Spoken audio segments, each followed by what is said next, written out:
Los sueños de Don Bosco. Quinta parte. Del 51 al 60.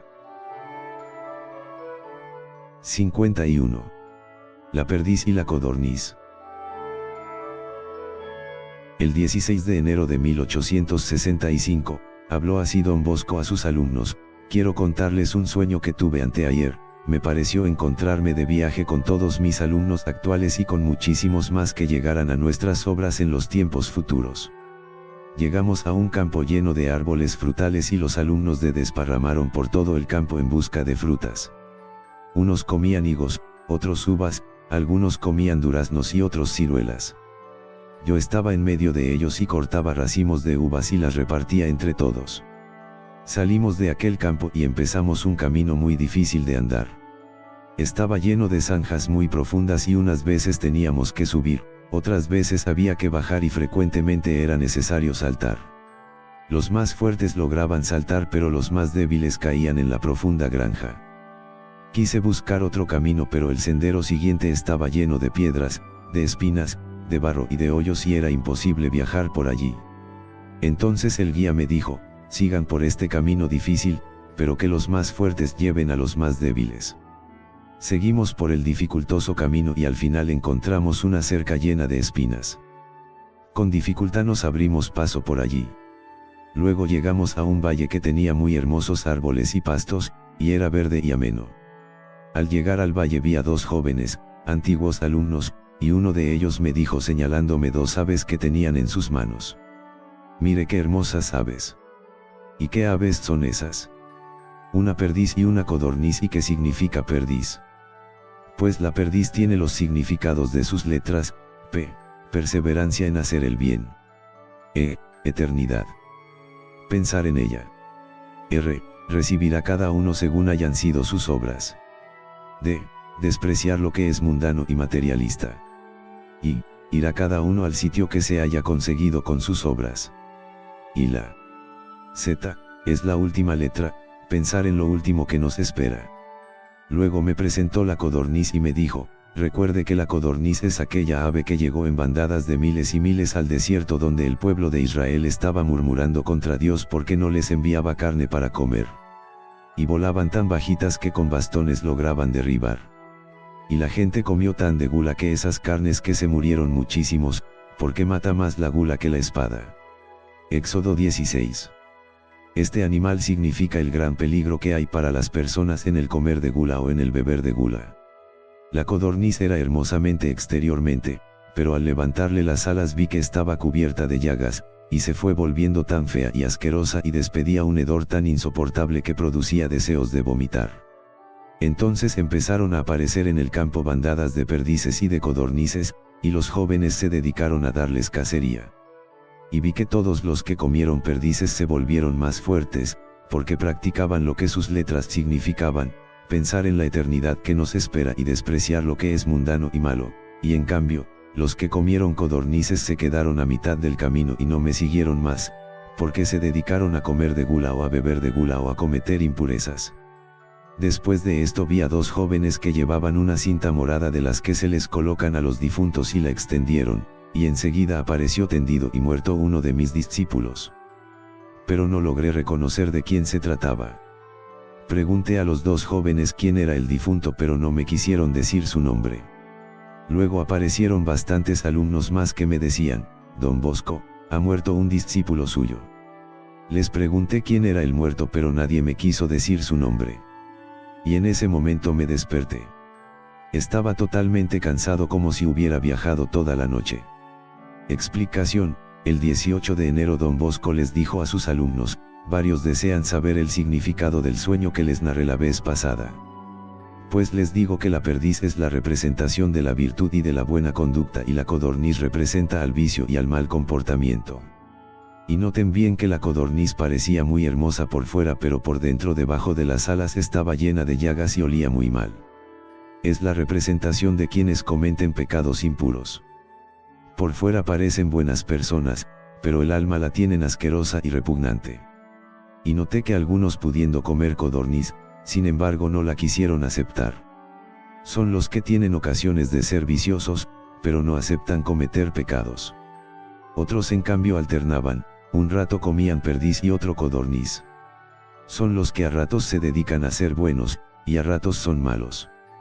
Varios han venido a preguntarnos en cuál de los grupos los vi y se le he dicho. Los otros que quieran averiguar en qué estado vi su alma pueden venir en estos días y les responderé con mucho gas. El discípulo de Don Bosco que iba a morir pronto y del cual a nadie le quiso decir el nombre, era el padre Rufino, virtuoso sacerdote, puro como un ángel y estimadísimo por el santo, y que en esos días gozaba de perfecta salud pero que luego el 16 de julio murió improvisadamente. No le fue anunciado su nombre a Don Bosco para no atormentarlo anticipadamente, pues lo quería muchísimo. Será nuestra vida espiritual como la codorniz del sueño, bella apariencia externa y podrida en la realidad interna. Líbrenos Dios de que llegue a ser así. 52. El sueño del águila. El 1 de febrero de 1865 Don Bosco anunció a los jóvenes la próxima muerte de uno de ellos, narrándole este sueño que había tenido. Me pareció mientras dormía que estaba en el patio rodeado de mis alumnos y que de pronto apareció por los aires un águila maravillosa, de bellísimas alas, la cual trazando círculos en el aire, descendía poco a poco hacia los jóvenes. Y un personaje misterioso me dijo, aquella águila quiere arrebatarle uno de tus alumnos. ¿A cuál? Le pregunté emocionado. A aquel sobre el cual ella se coloque. Observé atentamente y vi que el águila después de dar unas vueltas más, se colocaba sobre la cabeza de uno de los jóvenes de nuestra casa. Me fijé bien en él para no olvidar su nombre. Y luego pregunté, ¿y cuándo será esa muerte? Ese joven no hará 2 veces el retiro mensual, me respondió la voz. Y enseguida me desperté. Explicación, el 3 de marzo dijo el santo a los muchachos, algunos creen que el que se va a morir pronto es el alumno de apellido Sabio o que está gravemente enfermo. Pero no es él. Lo importante es que cada uno cumpla lo que recomendó nuestro Señor, estad preparados porque a la hora menos pensada vendrá el Hijo del Hombre. Al día siguiente algunos alumnos le pidieron que les diera alguna señal acerca del que se iba a morir próximamente y él les dijo, su apellido empieza por F. Pero en el oratorio había más de 30 alumnos cuyo apellido empezaba por F. El enfermero Vicio se atrevió a rogarle a Don Bosco que le dijera el nombre del próximo difunto y él le dijo en secreto. Se trata de Antonio Ferraris. Pero estoy tranquilo porque es un muchacho muy virtuoso y está muy bien preparado para morir. Tú estarás muy atento y cuando Ferraris vaya a la enfermería y se halle grave, me llamarás enseguida para irlo a asistir y a ayudar a bien morir. Y en aquellos días a Ferraris le dio un resfriado muy fuerte que se le fue convirtiendo en pulmonía. Fue llamado el médico el cual dijo que la enfermedad era sumamente grave y que podía ser mortal. Llegó la mamacita a visitarlo y le preguntó al enfermero Vicio, ¿podré volver a mi casa o será mejor que me quede junto a mi hijo? ¿Usted en qué disposiciones de ánimo se encuentra? Le preguntó el enfermero. Yo soy la madre y como tal siento mucho que mi hijo se me vaya a morir. Pero de todos modos yo acepto lo que nuestro Señor permita que suceda. Y si Dios permite que su hijo muera pronto, pues paciencia. ¿Qué vamos a hacer? Y empezó a llorar. Mire, Don Bosco dice que Antonio es muy buen muchacho y que se encuentra muy bien preparado para irse al cielo. Pues entonces me quedaré, y que haga Dios su santa voluntad. Dijo la madre enjugándose las lágrimas. Ya iba a llegar el día del segundo retiro mensual, y Don Bosco había anunciado que el que iba a morir no llegaría a ese segundo retiro. Por eso el enfermero Vicio le pidió a la mamá del niño que no se alejara. Antonio Ferraris murió el 16 de marzo santamente, y asistido por Don Bosco. El santo les anunció esta muerte a los alumnos de esta manera. Veo que muchos jóvenes están deseosos de saber cómo fueron los últimos momentos del compañero Ferraris, y con gusto les contaré los detalles. En su última enfermedad sufría mucho pero no perdía la paciencia. Cuando llegó de alumno aquí al oratorio me dijo, Don Bosco, yo estoy dispuesto a obedecer todo lo que usted me aconseje para volverme mejor. Cuando falte en algo, le pido el favor de que me corrija y con gusto haré caso a sus avisos. Yo le prometí que haría lo que me pedía, y cada vez que se equivocaba o fallaba en algo, le advertía y él me hacía caso muy obediente. Se puede decir que había aprendido a hacer caso en todo lo bueno que se le aconsejaba. y sus profesores dicen que era de los mejores alumnos de su clase. Cuando cayó enfermo fui a visitarlo y le pregunté si quería que le llevara la Sagrada Comunión y me dijo que sí. Luego le pregunté si tenía alguna inquietud, duda o angustia en su conciencia y me dijo que no tenía ninguna, que estaba con la conciencia en paz. Luego le pregunté si sentía gusto en ir pronto al paraíso y me respondió, sí, siento alegría en ir al paraíso, porque espero que allá veré al buen Dios, de quien me han hablado muy bien aquí en la tierra. ¿Y qué quieres que haga por ti? Que me ayude a salvar mi alma y que siga ayudando a todos mis compañeros para que cada uno logre conseguir la eterna salvación. Como me imaginaba que todavía faltaban unas horas para que se muriera, dispuse irme a mi habitación a escribir un rato, pero él con mucho afán y emoción, y casi sofocado por la pulmonía, me clamaba que no lo fuera a dejar solo en sus últimos momentos. Más tarde quise alejarme otra vez por unos minutos pero volvió a clamarme que no lo dejara solo, que deseaba que estuviera junto a él en la hora de la muerte. Le tomé el pulso y noté que ya casi no palpitaba. La pulmonía se agravaba y llegaba el fin. Después expiró serenamente, sin un lamento ni una queja. Es que tenía la conciencia tranquila y en paz. Qué hermoso que cada uno de nosotros pueda morir tan en paz con Dios como murió Ferraris. Yo creo que fue directamente al paraíso y con gusto cambiaría mi puesto por el que él tiene ahora en la eternidad. Algunos dicen que yo los asusto anunciando cuándo se va a morir alguno. Pero a Ferraris le sirvió el anuncio para prepararse mejor. De todos modos, para evitar sustos no anunciará más las muertes que van a suceder. Los alumnos gritaron, sí, padre, anuncie siempre, que eso nos hace mucho bien. 53. Las flores y el gatazo. Soñé que estaba en el patio rodeado de mis alumnos y que cada uno tenía en la mano una flor. Unos tenían una rosa, otros una azucena, algunos tenían una violeta, y muchos una rosa y un lirio juntamente. De pronto apareció un gatazo con cuernos, grande como un perro, de ojos encendidos como llama, y cuyas uñas eran gruesas como grandes clavos, y su vientre era descomunalmente abultado. La horrible bestia se acercaba traicioneramente a los jóvenes y dando vueltas alrededor de ellos iba de uno en uno dando zarpazos a la flor que cada uno tenía y lanzándola al suelo.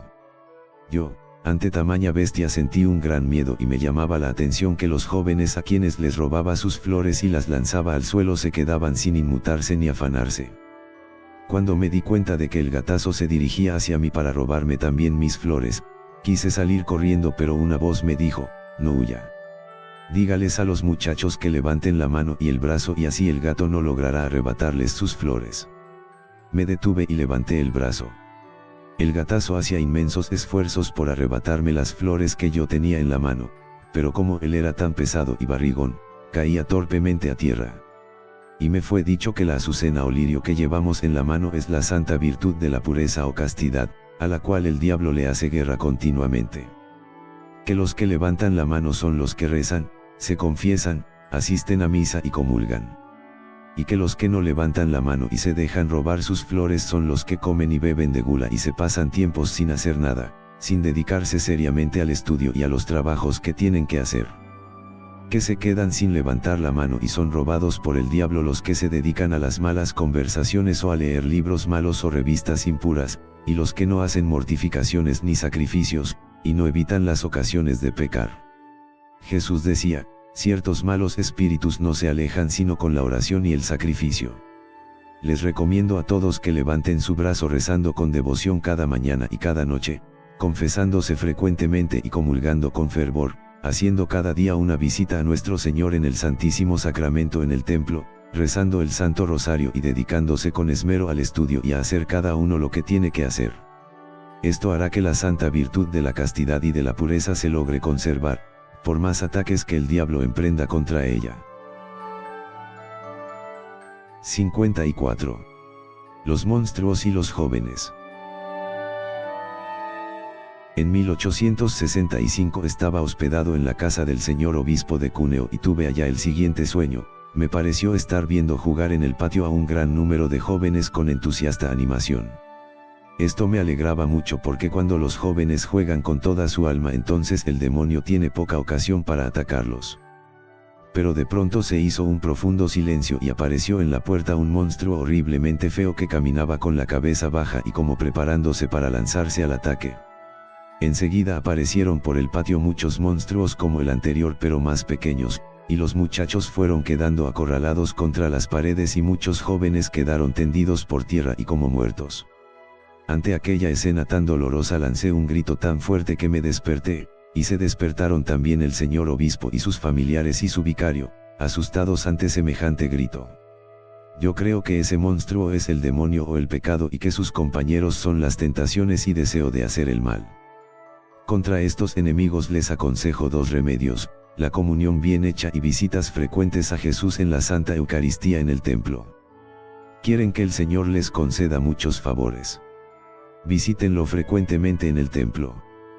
Quieren que sean pocos los favores que les concede. Pues entonces visítenlo pocas veces.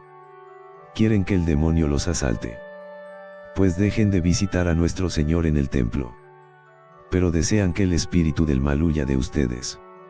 Visiten frecuentemente a Jesús en la Eucaristía. La visita al Santísimo Sacramento es un medio muy valioso y muy necesario para alejar y vencer a los enemigos del alma. 55. El proyector mágico. Narrado el 1 de mayo de 1865, soñé que estaba en un templo muy lleno de jóvenes pero que eran muy pocos los que se acercaban a comulgar. Junto al sitio donde la gente pasa a comulgar vi a un hombre largo y negro y muy largo, con cuernos en la cabeza, y que llevaba en la mano un proyector mágico para distraer a los que allí llegaban. A uno le mostraba en el proyector el patio lleno de juegos y le hacía contemplar su deporte favorito, a otros le mostraba allí en el proyector la casa de sus familiares y los paseos de vacaciones y las diversiones que había tenido. A algunos les hacía recordar las derrotas que habían sufrido en los deportes y las victorias que probablemente podrían tener en el futuro, a varios les presentaba en su proyector las tareas que tenían que hacer, las previas y exámenes que se avecinaban y los libros que había que leer. A otros les presentaba la merienda que iban a comer después y el dinero que tenían por ahí para gastar. Y no faltaban jóvenes a los cuales les presentaba en su proyector los pecados pasados, y así los detenía y no los dejaba pasar a comulgar. Yo creo que este sueño quiere decir que los enemigos del alma hacen todo lo posible por distraer a cada uno cuando está en el templo y cuando está rezando, para robarle los premios que iba a conseguir rezando bien y comulgando con fervor. Es necesario romperle el proyector al diablo, y no ser de esos embobados que se quedan mirando lo que él les presenta y así no rezan ni comulgan. Hay que mirar de vez en cuando el crucifijo y pensar lo que Jesús sufrió por nosotros y recordar que dejar la comunión es lo mismo que echarse en brazos del demonio. 56. Las ofrendas de la Virgen y su significado.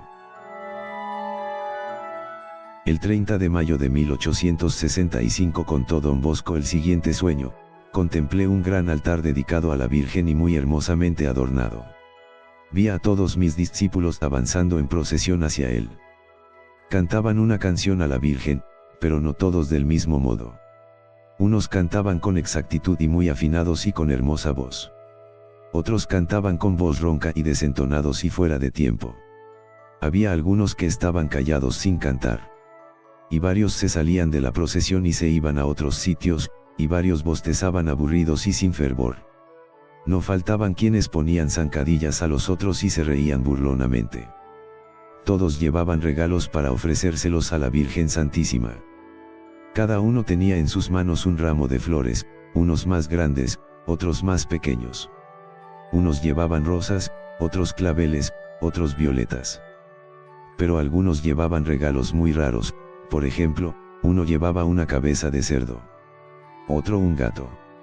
Alguien llevaba un plato lleno de sapos, otro un conejo y alguno llevaba un corderito. Junto al altar de la Virgen había un hermoso joven con alas, probablemente es el ángel que protege nuestra obra, y este joven iba recibiendo la ofrenda que cada uno llevaba.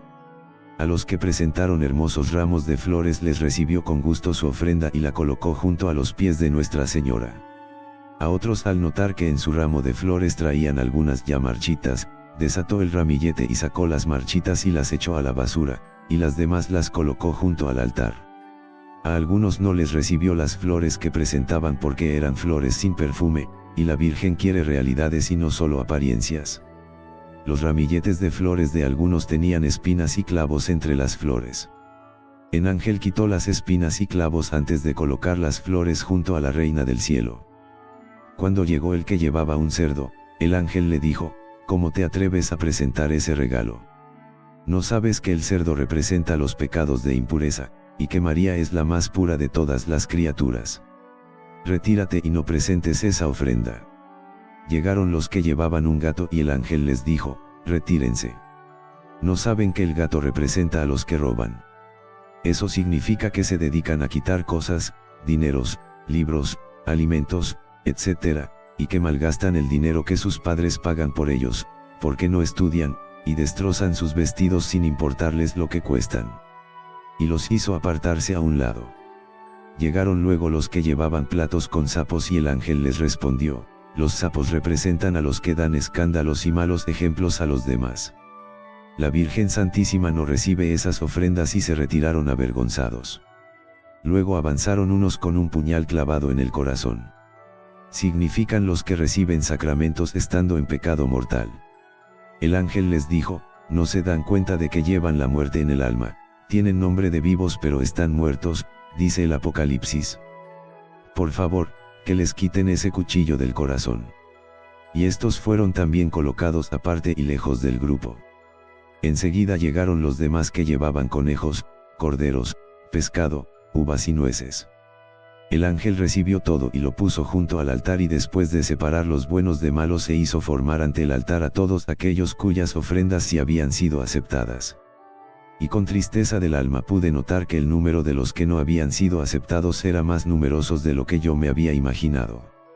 Y aparecieron por lado y lado del altar dos ángeles trayendo cada uno una canasta llena de hermosísimas coronas de rosas, pero eran rosas del cielo que no se marchitan y que significan la inmortalidad. Y a cada uno de aquellos a quienes sí les había sido aceptadas sus ofrendas, le fue colocada una de esas coronas en su cabeza. Las coronas eran supremamente hermosas y yo veía que allí desfilaban para ser coronados no solamente los discípulos que ahora tengo sino los discípulos que tendrán nuestras obras en tiempos futuros. Y enseguida sucedió algo impresionante, había jóvenes de rostro nada simpático y que no eran agradables ni atrayentes en su presentación externa, y a estos les correspondieron las coronas más ricas y hermosas, porque lograron conservar mejor su pureza o castidad. Otros tenían también esta virtud pero en grado inferior. Muchos otros recibieron coronas por su obediencia, por su humildad, o por su amor de Dios. Cada uno recibía una corona proporcionada a los esfuerzos que había hecho por portarse bien. El ángel les dijo: han recibido estas coronas como premio a su buen comportamiento. Esfuércense cada uno para lograr que los enemigos del alma no le roben su corona. Hay 3 medios para conservarlas. 1. Ser humildes. 2. Ser obedientes. 3. Esmerarse por conservar la virtud de la pureza.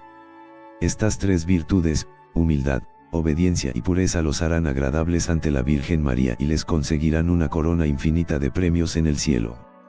Los jóvenes que no habían sido coronados desaparecieron y los que sus recibieron coronas empezaron a cantar un himno a la Virgen con voz tan fuerte que yo me desperté. Recuerdo muy bien quiénes sí fueron coronados y en qué virtud sobresalían, y quiénes fueron rechazados y por qué. Pueden pasar en estos días y le diré a cada uno en qué estado vi su alma en el sueño, y qué es lo que debe hacer para que la Virgen Santísima le acepte sus ofrendas. Mientras tanto les doy estas explicaciones. Todos llevaban flores a la Virgen, pero noté que casi todos tenían espinas entre sus flores. Y me fue dicho que esas espinas representan a la desobediencia, no hacer lo que hay obligación de hacer, y dedicarse a hacer lo que está prohibido, llegar tarde y no cumplir los propios deberes. ¿Has visto a alguno que cumpla bien sus deberes de cada día? Ese no quedará entre los últimos. Ese será de los primeros. Pero el desobediente no será coronado, dice el libro de los Proverbios. Otros llevaban entre sus flores un clavo. Y con clavos fue crucificado Jesucristo. San Pablo dice que el que peca crucifica de nuevo a Jesucristo. Clavos son los pecados que se cometen y no se combaten. Se empieza por pequeñas faltas y se va llegando a cometer pecados graves. El que es infiel en lo poco, también será infiel en lo grande, decía nuestro Señor. Muchos llevaban flores sin perfume.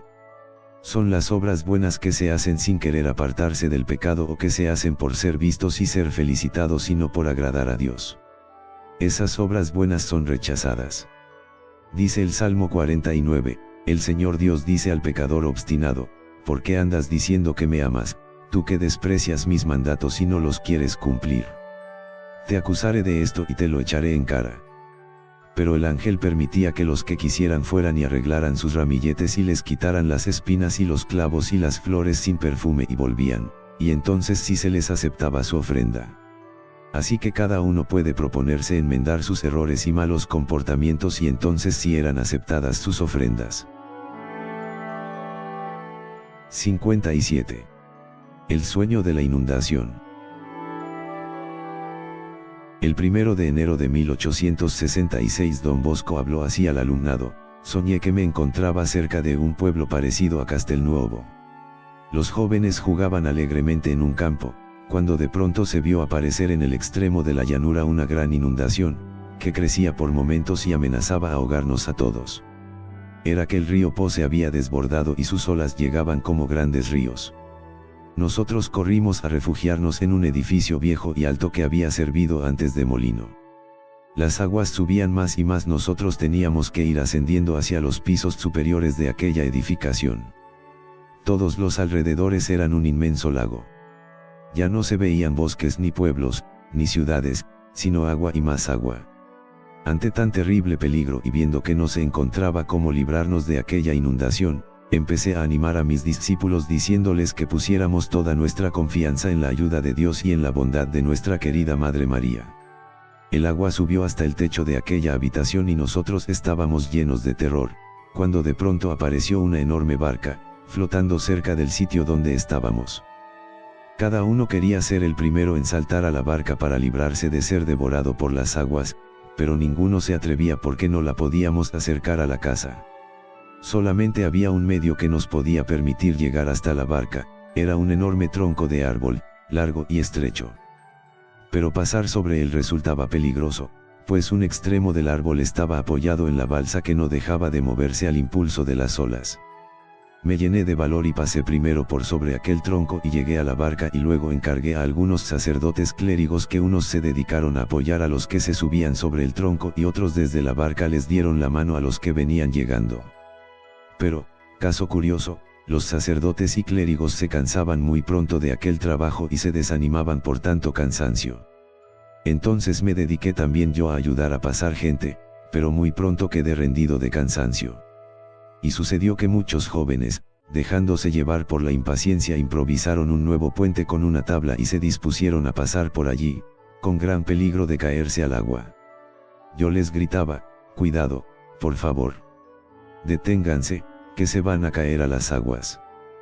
Pero no me hicieron caso y muchos de ellos perdieron el equilibrio antes de llegar a la balsa, cayeron y fueron tragados por aquellas malolientes y turbulentas aguas, y no los volvimos a ver más. Y la tabla que les servía de puente se hundió también con todos los que pasaban por allí. La cuarta parte de nuestros jóvenes sucumbió por seguir sus propios caprichos. Yo logré acercar la barca hacia el edificio y entonces el padre Cagliero, con un pie en la ventana y el otro en el borde de la barca, empezó a hacer pasar a los jóvenes que todavía quedaban allí en esa edificación y los ayudaba a ponerse en seguro. Muchos jóvenes se habían subido al techo y estaban allí arrimados unos a otros llenos de temor. Yo les dije que se encomendaran a Dios y que bajaran por sobre el tejado, entrelazados los brazos unos con otros para no rodar. Me obedecieron y como la barca estaba pegada al edificio, con la ayuda de los compañeros los hicimos llegar a todos a la barca. En nuestra embarcación había unas buenas canastas de pan. Cuando todos estuvimos en la barca, tomé el mando de la misma y dije a los jóvenes: María es la estrella del mar. Ella no abandona a los que confían en su protección. Pongámonos todos bajo su manto, la Virgen nos librará de los peligros y nos llevará a puerto seguro. Después dejamos que la nave fuera llevada por las olas y empezó a moverse alejándose de aquel lugar. Yo me acordaba de aquella frase del libro de los Proverbios: es como nave que viene de lejos trayendo el pan, Proverbios 31 horas y 13 minutos. La fuerza de las aguas agitadas por el viento movía a tal velocidad nuestra nave que tuvimos que abrazarnos unos a otros, formando un todo, para no caer. Luego llegamos a un gran remolino y la barca empezó a dar vueltas sobre sí misma con extraordinaria rapidez, de manera que parecía que se iba a hundir. Pero llegó un viento fortísimo y la sacó de aquella vorágine, y aunque de vez en cuando encontrábamos algún remolino peligroso, sin embargo, aquel viento salvador llevó a nuestra barca hasta la playa seca, hermosa y amplia que parecía sobresalir como una isla en medio de aquel mar inmenso de profundas aguas. Muchos jóvenes opinaron que había que descender a la isla y que nos fuéramos a tierra y decían que Dios puso al hombre sobre la tierra y no sobre el mar. Y desobedeciendo mis órdenes y mis consejos bajaron a tierra, pero vino luego un terrible oleaje de la inundación y cubrió la isla y los ahogó a todos. Yo pensaba, qué caros se pagan los caprichos. Pero los jóvenes de la barca empezaron a sentir gran temor porque las olas se enfurecían cada vez más. Yo al verlos tan pálidos por el terror les dije, ánimo, María Santísima no nos abandonará. Y todos, de común acuerdo nos pusimos a rezar los actos de fe, de esperanza, de caridad y de contrición, y luego rezamos varios Padre Nuestros, Ave Marías y Salves. Después de rodillas, agarrados todos de las manos, continuamos rezando cada uno nuestras oraciones particulares. Mientras los demás rezábamos devotamente, algunos imprudentes se pusieron de pie y en vez de dedicarse a rezar se dedicaron a reírse y a burlarse de los que rezaban. Pero de pronto la barca dio un frenazo, giró con gran rapidez sobre sí misma y un viento violentísimo lanzó a aquellos imprudentes hacia las profundas aguas. Eran unos 30 y ya no los volvimos a ver. Nosotros entonamos con gran devoción el Dios te salve Reina y Madre y nos encomendamos a María, estrella del mar. Sobrevino una gran calma. La nave, cual pez gigantesco continuó avanzando sin saber nosotros hacia dónde nos llevaría. Allí se trabajaba mucho tratando de salvar el mayor número de vidas que fuera posible. Se hacían todos los esfuerzos por tratar de que ninguno cayera al agua, y si alguno caía a las olas nos esforzábamos entre todos por salvarlo del ahogamiento. Algunos imprudentes se asomaban demasiado al borde de la barca y caían al agua, y había algunos jóvenes tan descarados que invitaban a sus compañeros a acercarse al borde de la barca y cuando ya estaban allí, los empujaban y los hacían caer al agua. Varios sacerdotes se consiguieron unas cañas largas y unos lazos provistos de salvavidas, y cuando escuchaban la voz de auxilio de alguno que había caído a las aguas, le alargaban la caña para que se prendiera de ella, y volviera a la barca o le lanzaban el lazo para que se lo amarrara a la cintura y así lo pudieran atraer hacia la embarcación. Pero había algunos malintencionados que trataban de impedir que los náufragos fueran salvados. En cambio, los clérigos vigilaban continuamente para que los jóvenes no se acercaran demasiado a los peligrosos bordes de la embarcación. Yo estaba junto a una fuerte columna que sostenía una vela, o tela grande que al ser empujada por el viento hace moverse la embarcación, y me rodeaban muchos sacerdotes y clérigos que obedecían mis órdenes.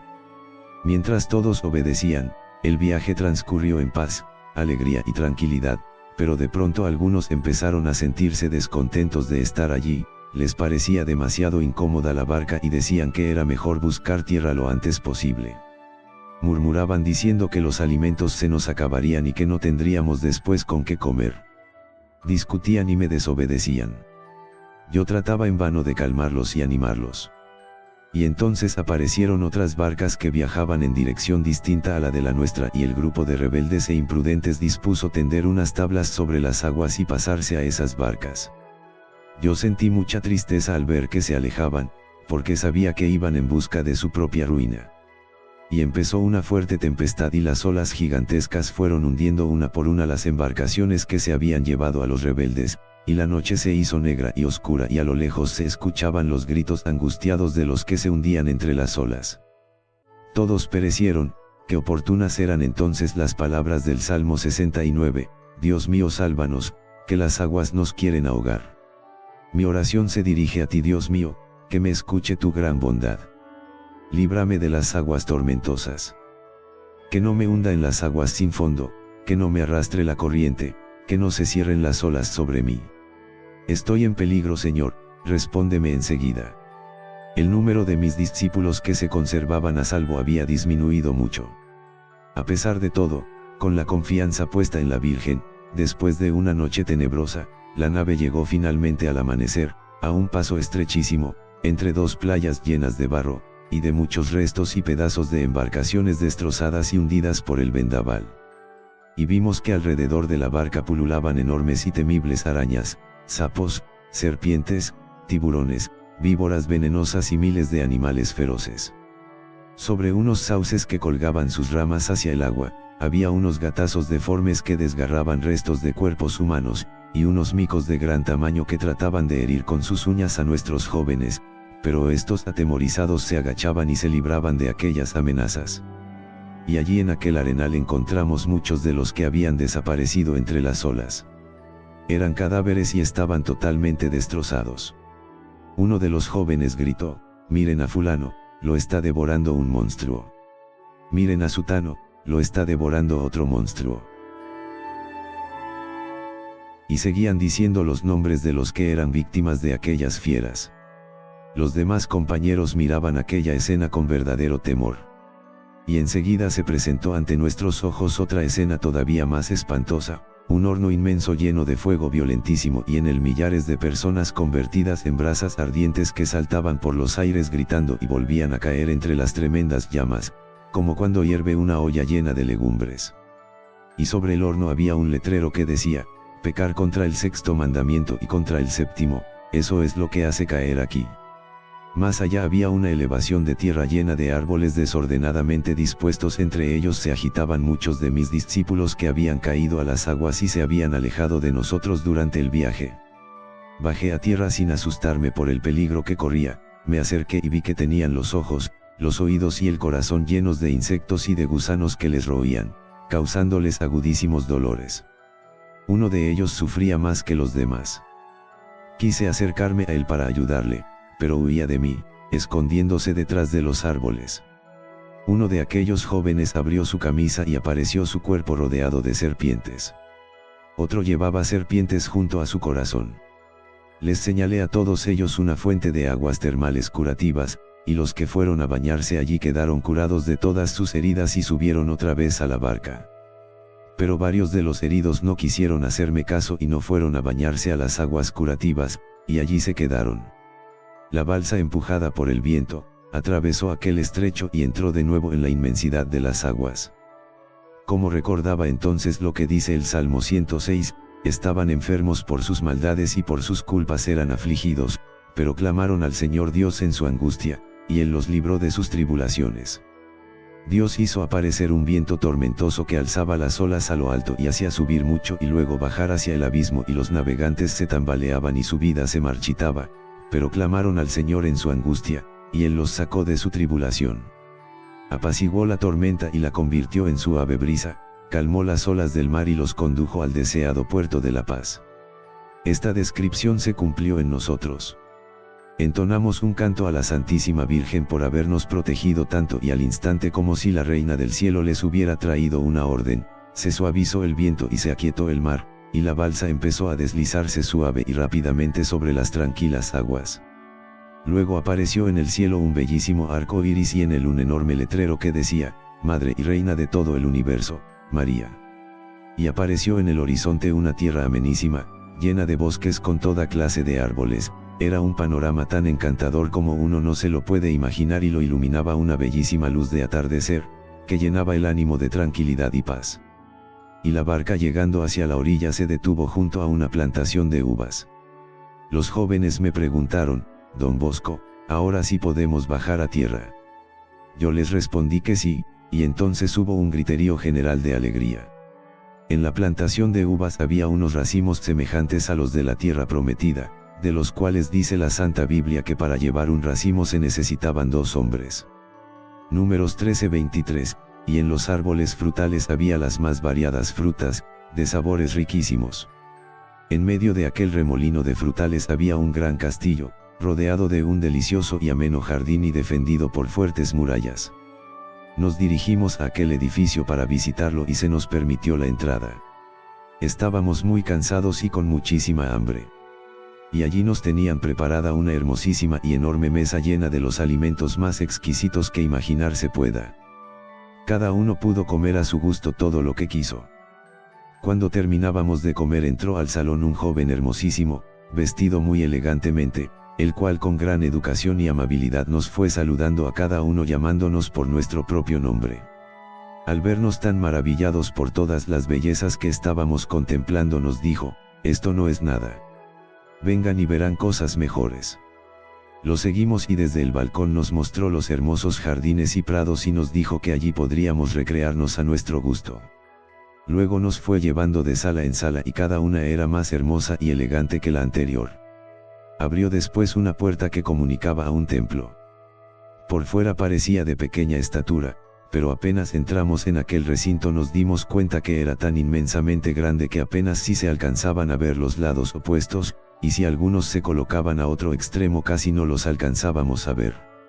El piso, las paredes y el techo estaban revestidos de mármoles finísimos y llenos de oro, perlas y diamantes. Por lo que yo profundamente maravillado exclamé, estas bellezas se parecen a las del cielo. Yo quisiera quedarme aquí para siempre. En medio del hermoso templo se levantaba una enorme y bellísima estatua de María Auxiliadora. Llamé a muchos de los jóvenes que se habían dispersado por una y otra parte para contemplar las bellezas de aquel sagrado edificio y se reunieron todos ante la estatua de Nuestra Señora para darle gracias por tantos favores que nos había concedido. Entonces sí me di cuenta de la enormidad de aquella inmensa iglesia, pues todos aquellos millares de jóvenes parecían apenas un pequeñito grupo en el centro del templo. Mientras contemplábamos la hermosura de aquella estatua cuyo rostro era de una belleza verdaderamente celestial, la imagen pareció llenarse de vida y empezó a sonreír. Y entonces se levantó un murmullo entre los jóvenes, llenándose sus corazones de una emoción incontenible y empezaron a exclamar, la Virgen se mueve. La Virgen mueve los ojos. Y en efecto María Santísima extendía su maternal mirada y la paseaba sobre todo aquel grupo de hijos espirituales suyos. Enseguida se oyó una nueva exclamación de los jóvenes, la Virgen mueve las manos. Y así fue. Ella abriendo lentamente los brazos, levantó el manto para cubrirnos a todos bajo su protección. Muchos derramaban lágrimas de emoción, y luego algunos exclamaron, la Virgen mueve los labios. Se hizo luego un profundo silencio y la Virgen habló amablemente y nos dijo, si sois para mí hijos piadosos y devotos, yo seré para vosotros una madre amantísima. Al oír estas palabras todos caímos de rodillas y entonamos una canción a la Santísima Virgen. Luego se oyó una tan hermosa y tan fuerte que yo muy impresionado me desperté. Mis buenos jóvenes, la inundación que intenta ahogarnos son las malas tentaciones de este mundo. Los que hacen caso a los buenos consejos y no se dejan llevar por los que los aconsejan mal, después de esforzarse por hacer mucho bien y por evitar hacer lo que es malo, y venciendo sus malas tendencias e inclinaciones, lograrán llegar al final de la vida a una playa hermosa y llena de seguridad que es el cielo. Entonces vendrá a nuestro encuentro la Virgen Santísima, quien en nombre de Dios nos llevará a gozar de las delicias del paraíso eterno. Pero los que no quieren seguir los buenos consejos de los sacerdotes sino sus propios caprichos y las malas inclinaciones, naufragarán miserablemente. Explicación. Don Bosco dio después otras explicaciones acerca de este hermoso sueño. Dijo así, la inundación tan extendida por todas partes son los vicios, las malas costumbres, los errores contra la religión. La casa o molino donde se refugian los que quieren librarse de la inundación y la barca que lleva hacia la hermosa playa es la Iglesia Católica con sus institutos de educación y de apostolado. El árbol que sirve para pasar hacia la embarcación es la cruz, o sea los sacrificios que cada uno hace por evitar lo malo y por comportarse bien. La tabla falsa que algunos emplearon para pasar a la embarcación y que los hizo hundirse, significa el querer comportarse contra los reglamentos y contra lo que está mandado por nuestra santa religión. Los sacerdotes y clérigos que ayudaban a los jóvenes a no caer o los rescataban si ya habían caído, significan los buenos educadores católicos que tratan de llevar a los demás a la salvación. Los remolinos representan los terribles peligros de pecar que se presentan a veces, y las persecuciones que los malos hacen contra los que siguen a la religión. Los que se pasaron a una isla donde fueron devorados, significan los que se exponen a peligros de pecar y caen en pecados graves. Los que cayeron al agua y fueron rescatados son los que por la debilidad de su voluntad cometen faltas, pero luego se arrepienten y hacen caso a los buenos consejos y vuelven a comportarse bien otra vez. Los monstruos, gatazos, micos, etc., que destrozaban a los jóvenes, son las incitaciones a pecar, y los errores que se enseñan contra la religión. Los insectos en los ojos son las malas miradas y las malas lecturas. Los insectos en la lengua son las malas conversaciones. Y los insectos que roían el corazón significan los afectos sensuales indebidos y que hacen daño al alma. Las aguas termales curativas que sanaban a todos, son los sacramentos de la confesión y de la comunión. El horno de fuego ardiente son los castigos que esperan a los que pecan. Los que allí estaban son aquellos que si se mueren así como están, con esos pecados graves que tienen sin perdonar, se condenarán. Pero Dios les tiene misericordia y los sigue llamando a que se conviertan, ahora que todavía les queda tiempo de convertirse y de hacer penitencia y cambia de vida. El hermoso joven que recibió a los que llegaron al paraíso, puede ser Domingo Savio. La última frase, es el programa que la Virgen Santísima tiene para todos los que quieran ser para con ella unos hijos devotos y piadosos, se mostrará siempre para con cada uno como una madre amabilísima. Esto lo ha hecho de manera impresionante siempre y en todas partes, y lo seguirá haciendo con todos los que le demuestren que la aman como hijos cariñosos. El padre Lemoyne le preguntó, ¿a mí dónde me vio? Y don Bosco le respondió, lo vi muy serio allá en un extremo de la barca preparando anzuelos y salvavidas para devolver hacia la barca a los que se habían caído a las aguas. Y vi que con sus escritos hacía inmenso bien a muchas gentes. Y así sucedió. El padre Lemoyne con sus escritos hizo muchísimo bien y lo sigue haciendo. Él fue el que escribió los primeros y más hermosos volúmenes de la vida de don Bosco, con el título de Memorias Biográficas. Los jóvenes le dieron una ovación de aplausos a don Bosco al oírle narrar cómo era el paraíso eterno que les esperaba en el cielo, y él terminó con estas bellas palabras: cuando os despojéis de las ropas para acostaros, hacedlo con la mayor modestia, pensando que Dios os ve. Depuse arrópaos con las cobijas, cruzad las manos sobre el pecho y diciendo: Jesús, José y María, os doy el corazón y el alma mía, entregaos al descanso. Buenas noches. 58. Una visita a los dormitorios. El 4 de marzo de 1866 dijo don Bosco a sus alumnos: soñé que estando yo en mi cama se apareció un personaje misterioso y me dijo: don Bosco, levántese inmediatamente y venga conmigo. Me levanté, me vestí y me fui detrás de aquel personaje que no me permitió ni por un momento que le viera el rostro. Me hizo atravesar varios dormitorios donde muchos jóvenes estaban entregados al descanso. Al pasar por frente a algunas camas me di cuenta que unos enormes gatazos trataban de destrozar el rostro de aquellos jóvenes. Después el personaje se detuvo frente a la cama de un alumno que estaba profundamente dormido y me dijo: para la fiesta de San José, el 19 de marzo, este joven tendrá que pasar a la eternidad. El personaje desapareció y yo me desperté. Los gatazos que trataban de destrozar el rostro de algunos jóvenes representan los enemigos de nuestra alma que siempre están a nuestro alrededor para hacernos caer en pecado y para atormentarnos si morimos estando en pecado grave, y si Dios al fin se cansa de tanto aguantar las ofensas que le hacemos. Creo que, para el 19 de marzo, fiesta de San José, uno de nosotros habrá pasado a la eternidad. Todos tenemos que esmerarnos por estar muy bien preparados porque a la hora menos esperada llega la muerte y nos tendremos que presentar al juicio de Dios a darle cuenta a nuestro Señor de los que hemos hecho, de los buenos y de lo malo. Nota: la crónica del oratorio dice: el 19 de marzo de 1866 murió el joven Simón Lupotto, alumno de don Bosco. Unos días antes había ido a su casa pues se sentía enfermo. Era un modelo de piedad y de buen cumplimiento de su deber. Era un enamorado de Jesús sacramentado y recibía los sacramentos de la confesión y de la comunión con gran fervor. Asistía a la misa muy fervoroso y rezaba el Santo Rosario con gran piedad. Parecía un San Luis y soportó con gran paciencia su última enfermedad. El 19 de marzo, día de San José, del cual era muy devoto, se fue al cielo con una santa muerte. 59. El sueño de los cabritos. 1866. Soñé que me encontraba en el confesionario rodeado de muchos jóvenes que se iban a confesar conmigo. De repente entró un cabrito por la puerta de la sacristía y empezó a jugar con los jóvenes y a alejarlos del confesionario, de manera que muchos habían pensado confesarse desistieron de la confesión y se salieron de la iglesia. El cabrito tuvo el atrevimiento de acercarse hasta mí y de tratar de alejar de la confesión a quienes estaban ya muy cerca del confesionario. Yo disgustado le di un fuerte puñetazo, le partí un cuerno y lo hice salir corriendo.